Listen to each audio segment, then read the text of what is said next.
Let me ask you about the second most powerful Joe in Washington, Joe Manchin, who has become a visitor to this White House.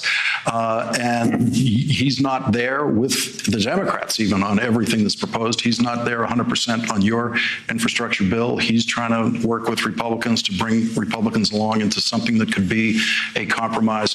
What about S1, the voting rights, voting access bill that the Senate Rules Committee considered yesterday? So important that Majority Leader and Minority Leader went to the Rules Committee and to testify about and talk about that bill.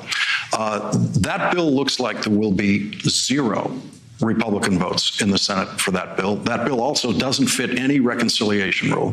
That bill cannot get through without 60 votes or without an adjustment to the cloture rule, which Joe Manchin would have to agree to. Does Joe Manchin see this road in front of him and what that means for voting rights in America? I don't know. I've not had that discussion with Joe.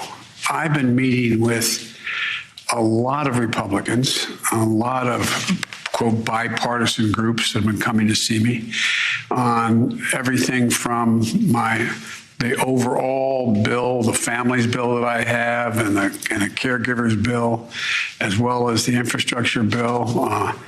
We were at the same place. I don't know, I can't say that you asked me, but other serious folks in your business asked me the same kind of questions when we were trying to do the American Rescue Plan. How can you possibly get it passed?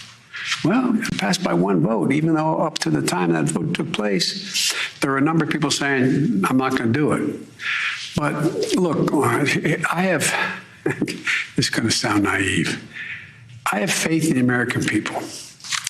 The American people overwhelmingly support what I'm doing. The polling numbers are overwhelming. Democrat, Republican, and Independent. The average is we got 78% of the American people, if I'm not mistaken, the last major poll done, showing that they support what I'm talking about, this gigantic effort to try to build back and build back better. You had an enormous number of American people supporting the last bill that passed, and look what's happened. 1.5 million new jobs. 1.5 million new jobs. You had all that money in there for COVID. You've now you have 250 million people will have gotten shots. The death rate is the lowest it's ever been. It's down 80%. Hospitalizations are down. And so I just think what I have to do is just keep moving forward. Just keep moving forward. And the more we move, the more I demonstrate what we've done is working and is right, the more likelihood I'll have to get it. Look, for example, we used to be, back in the old days when I first got to the Senate, we used to invest in research and development, the things of the future. We invested more money than a higher percentage of GDP than any nation in the world. And China was number, I think, 9 or something. We're now number 8. China's number 1. What do you think is going to happen if we stand still, for God's sake? What do you think is going to happen if more corporate America doesn't invest in research and development instead of buying back their own stock? So I think this is a matter, this is a bit of as my grandfather Finnegan might say, this is a bit of an epiphany that's going on here, where people are beginning to look and say, whoa. And I've met with either on the telephone, almost all on the telephone and or on Skype, with I think now 40 some world leaders. They want to know, is America really back? Are we really back in the game? Are we going to engage?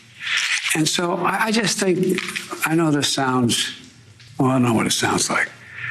But, it's never, ever been a good bet against America. That's never occurred. It's never been a good bet to bet against American people. And I'm betting they're going to come around.